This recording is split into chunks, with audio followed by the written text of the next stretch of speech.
Good afternoon, St. Martin parents. My name's A.R. Harris, and I'm a medical student at AUC. Do you ever feel like your child's energy is like a car that just won't stop?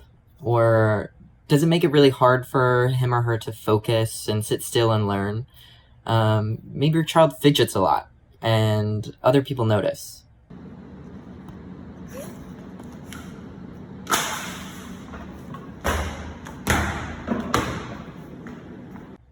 No matter how hard he or she tries, they just get up, run around when they should be sitting still. It's possible that your child could have attention deficit and hyperactivity disorder, also called ADHD. Having ADHD doesn't mean anything's inherently wrong with your child. There are a ton of doctors, nurses, leaders with ADHD. Your child can learn and achieve any level of success, just like anybody else can. ADHD just means that your child's brain works a little differently than other people's brains. It can be tough for kids with ADHD to live up to your expectations as a parent. Some things that are really difficult for them are staying focused, staying organized, being on time, sitting perfectly still, and a lot of times they can suffer from mood swings. Keeping focus is difficult because it's something that requires your attention for a long period of time, and that can be really hard, especially when there's a ton of distractions or things happening around. Staying organized is difficult because kids with ADHD find it really hard to keep a clean desk and organize their work.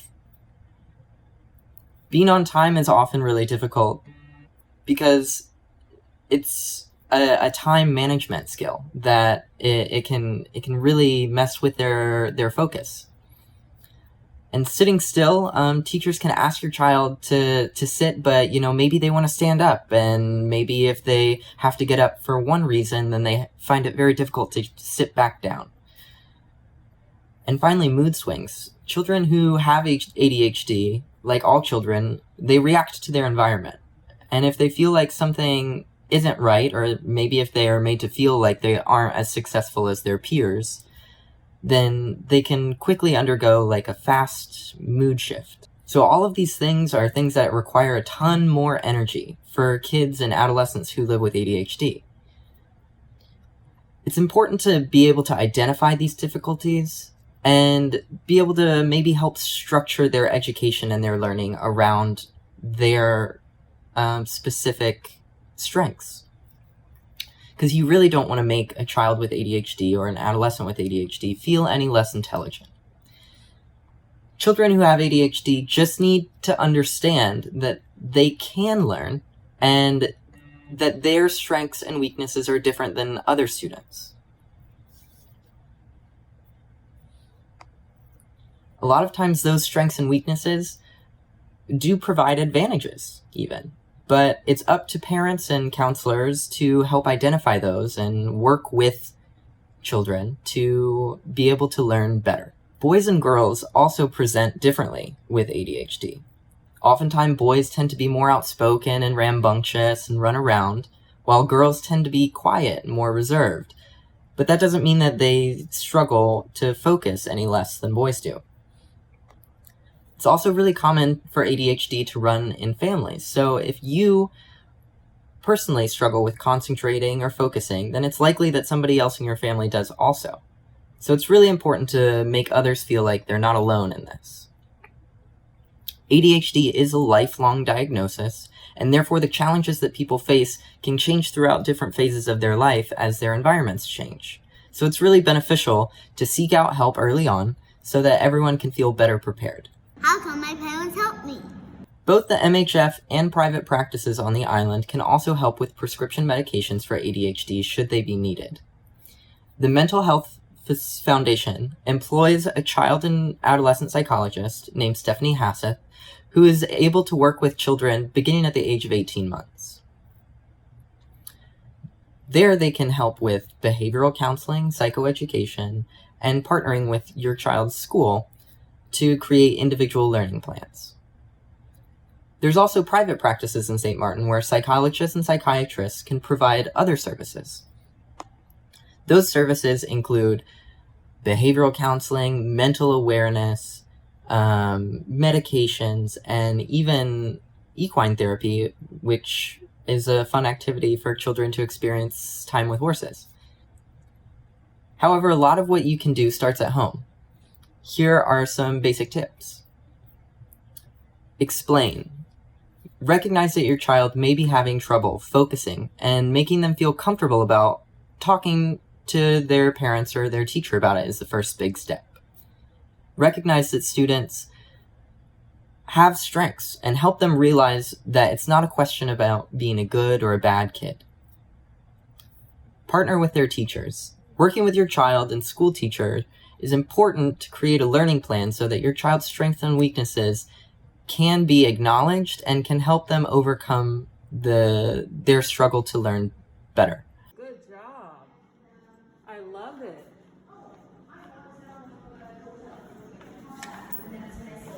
Especially now with the learning environment changing with COVID, it's increasingly important to speak with the educators and counselors in a private practice or maybe at the Mental Health Foundation about ADHD and a diagnosis. Transitioning between online education and in-person education is really difficult, and it presents an array of different challenges, which can easily be a distraction to kids who already have ADHD.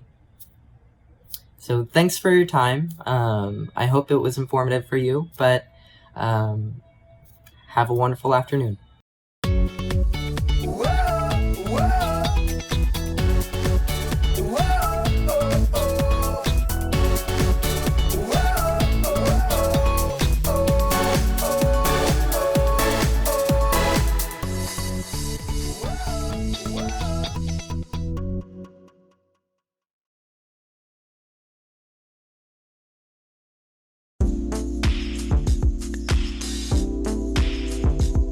Hi, my name is Danielle, and this is my dog, Madeline, and we're here to talk to you about how animals can make our lives a bit brighter and even a bit healthier. Some of the things I'm about to share with you, I've experienced myself by having a dog, and while I've had dogs all my life, this video is about interacting with animals of any kind.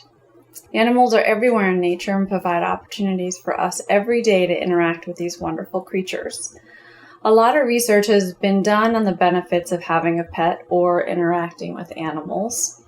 Studies have shown that people of all ages can positively be affected by animals, including kids, adults, and the elderly. Animals can help improve our mood, help us keep a routine, and feel less anxious. They can have positive effects on our health by helping us get exercise and keep our blood pressure down by helping us relax. Animals can also help us feel less lonely and even meet new people. For example, I'm not a very social person and I like to spend a lot of time alone, but dogs need to have a few walks a day for their own exercise. So when I take Madeline out, I get some exercise and meet some new people. Madeline's a very friendly dog and wants to say hello to all the people we pass. She helps me talk to people I might not otherwise talk to. And every time we come back from our walks, my mood is better and I feel like I have more energy to do my work. You don't need to have a dog or cat as a pet. Some people have fish, rabbits, and other animals. And you don't even need to have a pet to enjoy some of these benefits. St. Martin is home to a wide variety of animals that are accessible all year long because of the island's beautiful weather. There are over 100 kinds of birds on the island, many types of iguanas, lizards, turtles, butterflies, and of course fish that we can explore the outdoors with and perhaps even interact with.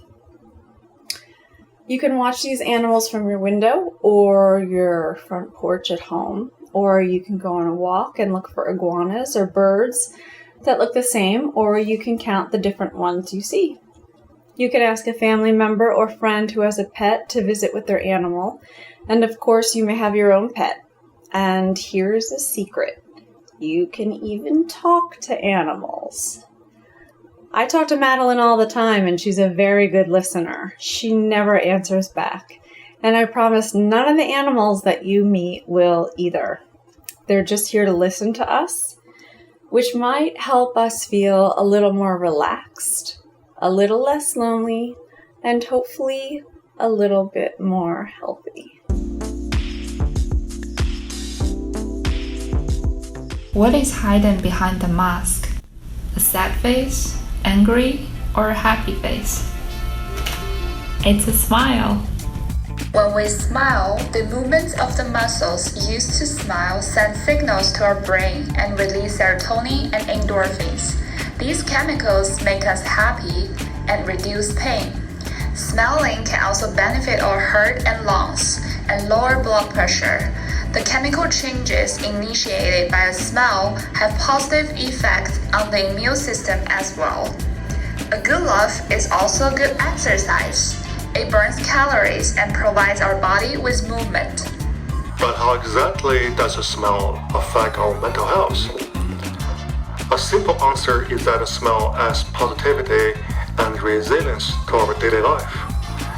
It will help us to cope with stress, stay focused, and become more productive. Smile also helps ease worry, anxiety, improves happiness and our mood. We've all had those mornings where things just don't seem to go our way. Your alarm doesn't go off and you oversleep, and then you're running late for class or for work. You're in a hurry trying to eat some breakfast and you drop some food on your brand new shirt and it leaves a stain. Then something else goes wrong and you're just in a bad mood for the rest of the morning and thinking negative. You go out to buy some food for lunch and the server has a big smile on her face and she's smiling at you the whole time that she's taking your order. All of a sudden, you start to smile back at her too, and the rest of the day just doesn't seem so bad. Smiling is contagious, and when you smile, the world smiles back. There actually is a part of your brain called the cingulate cortex that makes you smile when you see another person smile. In different educational studies, people who were shown pictures of someone smiling tended to imitate the same facial expression. It took more effort for them actually not to smile. So it really is true that when someone smiles at you, you want to smile back at them. Smiling also has a lot of social benefits. When you smile at someone, they feel more comfortable talking to you and it shows that you are open and trustworthy. Smiling makes you more approachable and easier to talk to and shows that you're interested in speaking with others. At a party or a family gathering, people smile when they're having fun and enjoying themselves. Smiles lead to laughter and create happy memories with family and friends. If you're having a good time, a smile on your face will show others you are happy being with them, which makes them smile and happy as well. Here's an idea to try out the effect of a smile. The next time you're waiting, whether it's in traffic or in line at the bank, look at someone and smile. See if they smile back at you. So let's all just try to smile a bit more and make the world a better place. Hello, good afternoon. My name is Shalika Williams. I am the group leader of the Angels group. We at Basilia Center provide client care centered, where we help the clients accomplish all their goals and achieve their daily routine. We provide love, care, and hope for them that they prosper in all their goals. We at Basilia love what we do. That's why we're all group leaders here. In the midst of our reality, the truth remains that social connections, whether with family, friends, or neighbors, is one of the key components to our happiness. Sharing your happiness can amplify your joy. Sharing your burdens can lighten your load. You may find someone sharing the same experience as you. You may even learn something new. It may be a little difficult to attain a feeling of connection, but it's certainly achievable. Join us as we try to connect with our loved ones, our estranged ones, and our neighbors in these times where it's so easy to feel alone. Day 1. Connect with someone that you haven't talked to in a while. What if we got everything together, and wouldn't it be better then? Get more money, less anxiety, more passion, please. Wanna alter who I am. Get a little lost, can't find my way, but I can't stay here forever. Get a little low to low my pace.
During these times, it is important for us to stay connected with ourselves and with our loved ones. So now we challenge you to take these next 10 days to complete each task and focus on your own happiness as well as the happiness of those around you. Add your name to the Google Doc under each day that you complete a task and watch as other people in different parts of the world complete those tasks too.